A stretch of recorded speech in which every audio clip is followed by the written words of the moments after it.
An economic miracle is taking place in the United States, and the only thing that can stop it are foolish wars, politics, or ridiculous partisan investigations. I believe the time has come to bring that investigation and the other investigations of this matter to an end. If there is going to be peace and legislation, there cannot be war and investigation. It just doesn't work that way. 1 year of Watergate is enough. Wow. So would you call that Trump's Nixon moment? I would call it very Nixonian. I'd call that Trump goes to Nixon, yes. Yeah, full Nixon. Welcome to Morning Joe. It's Wednesday, February 6th. Along with Joe, Willie, and me, we have columnist and associate editor of the Washington Post, David Ignatius. White House correspondent for PBS NewsHour, Yamiche Alcindor, is with us, Republican communications strategist, and MSNBC political contributor Rick Tyler, and author and NBC News presidential historian Michael Beschloss. And Michael, I mean, let's start with you. That was, it did ring of Richard Nixon, didn't it? We've played that Richard Nixon clip before when Mike Pence said 1 year of these investigations is enough. But last night, it was Donald Trump who was channeling the ghost of Richard Milhous Nixon. Yeah, maybe not for the first time. And I guess the difference is, Joe and Mika, is that in Nixon's case, at least he had the self-restraint to wait until the end of the speech. In Trump's case, it came very early on. And also in Trump's case, it was tied to a threat. I have never, you know, for all the State of the Union addresses I know of, I have never heard a president deliver a threat like that, you know, unless you relieve me of these so-called ridiculous partisan investigations. There's not going to be any legislation. That's a new one. Well, that isn't a State of the Union address, but it's actually what he said before Democrats were sworn in at the beginning of the year. So this is a threat repeated.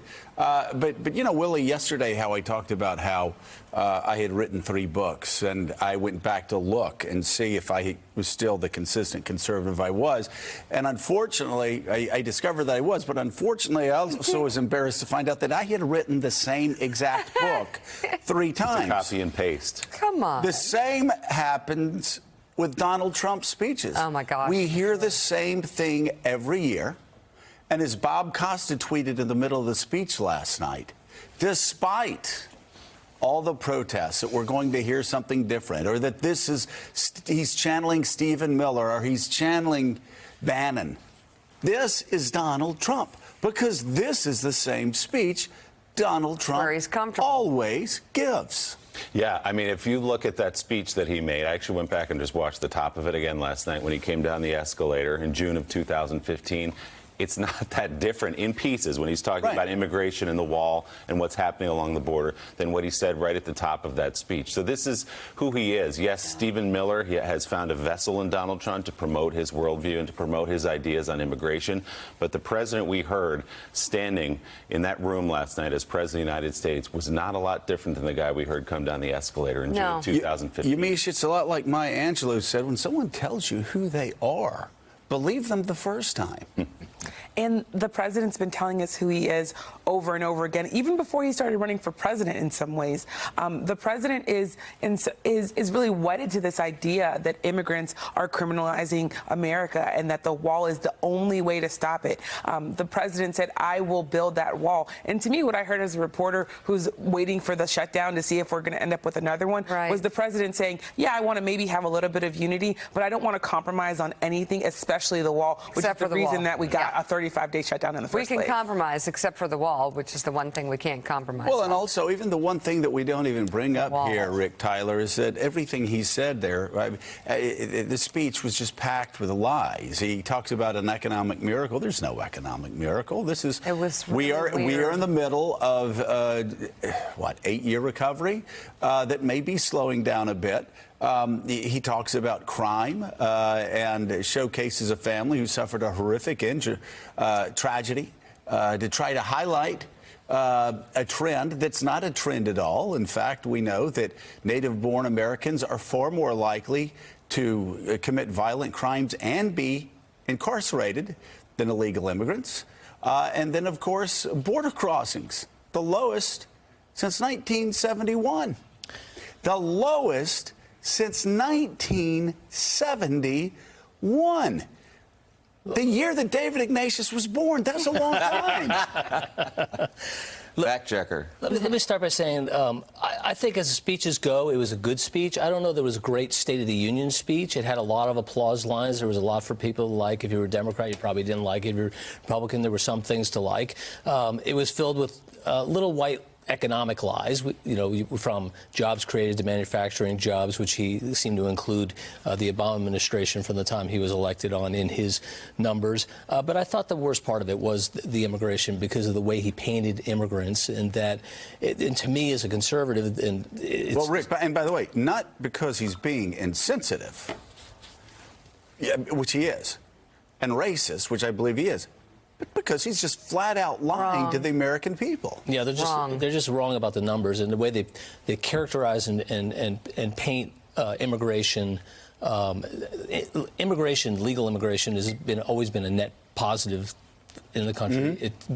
It remains a net positive, but the whole crisis is phony, because immigration numbers are probably close to a 50-year low, and so what crisis are we trying to solve? What is the problem we're having? But worse for his political party is when you begin to alienate minorities and Hispanics. What is the future of the Republican Party? Because those are voters that the Republican Party will need now and in the future to ever be in the majority. They're standing and clapping. I don't get. And what's remarkable to me is that is a lecture. Yeah. That Karl Rove. I remember him coming and talking to the Republican class in 1998, 1999, lecturing us, saying, you guys got to get right with Hispanics in 98 and 99. That was George W. Bush's message, which is what George W. Bush got 44% of the Hispanic vote in 2004. So, David, by the way, is it a sin for me to love George Conway as much as I do? And it's not because he shows anybody up, but the President of the United States. But he had tweets. Did you see his tweets yesterday? Yeah. Fantastic. Said these are the lowest border crossings since 1971, 1972, 1973, and he literally put every year down. 2 tweets just to show how fantastical the lie was. So interesting. You said it was a good political speech. If you're a Republican, Peggy Noonan, actually, who was no fan of Donald Trump's presidency, said the same thing, that it was an effective speech on issues. But, David, there's so many things I saw Republicans standing for that depressed me last night. But one that I did not expect them to stand up and applaud Donald Trump bragging about destroying the INF Treaty and launching a new nuclear arms race. But they did. The Republicans were a jack in the box all night. They'd sit down and then boing right back up again. Wow. They were determined to do the standing ovation thing. State of the Union speeches are a particular form of theater. And I thought that Trump this year got that form of theater better than he has. I thought he used the room effectively. I thought Reagan pioneered this technique of having people in the galleries who tell by their lives very emotional stories. I thought these were well chosen. I thought there was a kind of narrative. We began with D-Day. We closed with the people who liberated the Holocaust camps. I thought that was moving and powerful. And I thought the most amazing thing was that this president, accused of being a misogynist, perhaps guilty of other sexual actually wrongs. You can actually say caught on tape bragging about sexually assaulting women because he was famous. So that person, caught on tape with the famous Hollywood Access tape, in this room, using the tools of this address, ended up leading the cheers for women's rights. And even the women in white celebrating the suffragettes and all their achievements, the largest number of women ever in a Congress, were clapping along with him. And I feel like they were celebrating USA. themselves and laughing at him. Well, I mean, I got a weird double message from them where they were like, exactly, we are here. Thank you. And, I'm not see sure you that soon. the country as a whole made. in any event, I thought that in all those ways he used the room effectively. Yeah, Well, I agree with David that there were some, from a theatrical point of view, I thought the guests were incredible. I thought every one of them, wonderful stories. But the president's message, and yes, his nod to the women, the Democrats we see here, was nice. But it was discordant from the other 364 days of the year. So you can say these things. You can talk about comedy, which is the word we heard coming in. He can talk about unity at the top of the speech, the nation coming together. But that has to be backed up by your actions and policies. Nothing he's done as president preceding last night shows that he means what he said last night. What did this speech set the stage for? State of the Union speeches are usually meaningless. In Donald Trump's case, they're especially meaningless because even if he were to get any lift from last night's speech, he would be sure to step on it this morning by 8 a.m. Let me check. And so it'll be tweets, or it'll be insults, or it will be one self-inflicted mistake after another.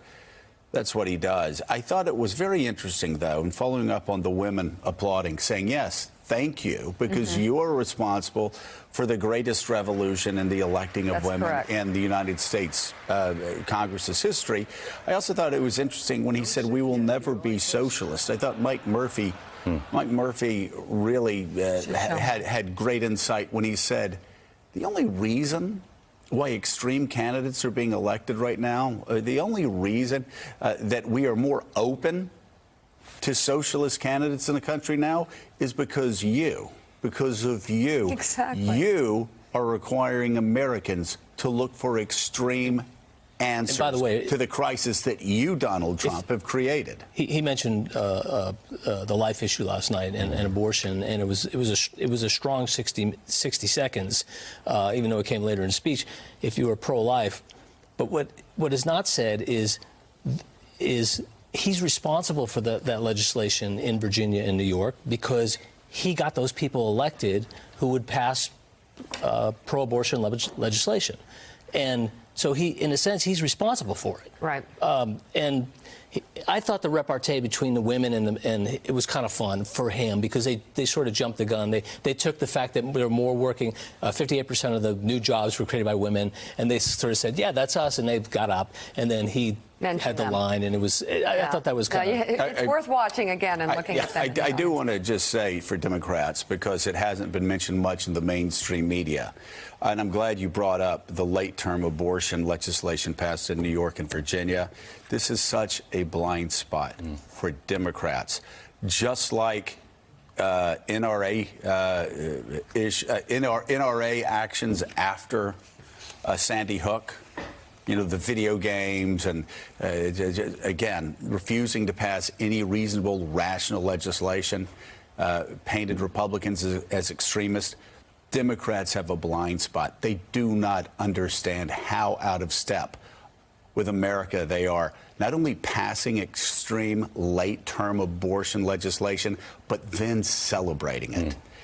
It's a real blind spot for Democrats that will cost them votes in states they will need in 2020 if they don't recognize it as a national party. Other blind spots the most recent reliable polling comes from last June from Gallup, shows 13% of Americans support late-term abortion. 13%. And by the way, that includes only 18% of Democrats, which, to your point. By the way, guess what? That's about the same number that are opposed to background checks for terrorists and domestic abusers and all the others. So Thanks for checking out MSNBC on YouTube, and make sure you subscribe to stay up to date on the day's biggest stories. And you can click on any of the videos around us to watch more from Morning Joe and MSNBC. Thanks so much for watching.